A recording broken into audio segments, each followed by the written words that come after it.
sisters and her friends, we were all pals together. That was in the street, when it was dull. Otherwise, we used to go on the West Hill. The main game over there was kick the can. We used to get an old tin can, and whoever had to kick the can, well, the can had to be kicked off, and the others disappeared up the hill. And then it was I spy so-and-so, and you had to bang the can before anybody else threw the can again, and so it went on. Our house in St. Thomas's Road was drab regarding decoration, but was clean and dry and free from damp. I think Dad had electricity put on in 1928. Otherwise we had gas lighting in our two main rooms, and oil lamps and candles elsewhere. Also, open coal fireplaces in the living room, an iron coal kitchen range for cooking, and a coal-fired copper in the scullery for the daily washing of milk cans, and weekly washing. A gas ring and a tray on the kitchen dresser heated water for tea making, washing up, washing of hands, etc. Bath water for the weekly tub and a medium-sized galvanised bath was heated on the kitchen range.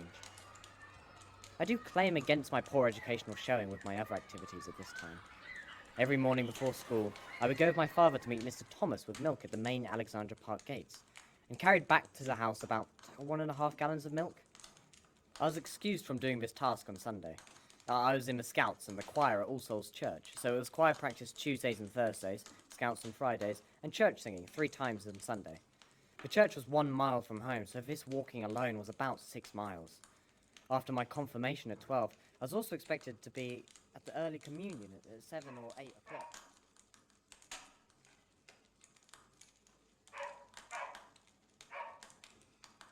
The farm was only small. It was towards Hollington Church in the wood, where Father started with 1 horse. It was hard going. At the age of 3, I went to school. I was taken by bigger boys who lived next door. I was in the infants, and that was when suffragettes were running around. Our headmistress was a suffragette, a Miss Turner. I remember there was Miss Winstanley, Miss Brady and Miss Turner, the 3 teachers. I then left the infant school and went into Class 1, the boys' school.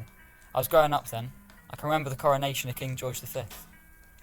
My first job was being a farm boy, which I hated. I hate breathing in the muck.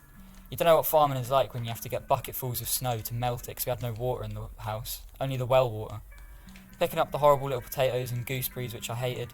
I had to work hard. My sister, she could pluck chickens better than any machine could today.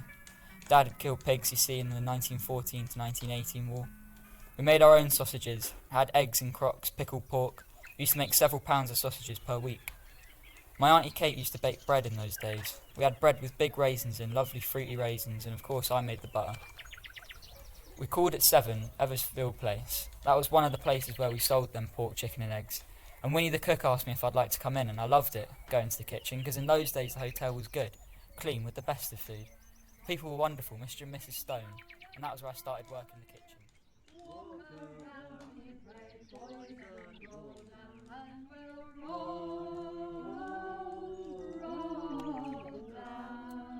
My sister was in service. My dad worked the latter part of his working life. He started working elsewhere. In those days you had to go where the work was. You couldn't stay, it wasn't always available. You got no unemployment benefit or anything of that description. You either worked or had to get what you could make elsewhere. He was a sewer man, well, laying sewers, all that kind of thing, excavating for them. He did sewer work mostly, then finished up as a road foreman. They all embodied sewer work and curbing and laying of new roads and reinstating old roads and all that kind of thing. I should say in those days when he was on the council he would get about £2.5. When I was about 17, about 1920. You could roughly get about £2.5 shillings, and then it went up gradually, but not a lot. When I first started on there, I was on the office in Shepherd Street, Valentine's Passage, and then I went out and made onto a steamroller and eventually finished up driving one. I was 17 and 8 months when I started driving, and I kept on that. I was on the council for 50 years and 7 months.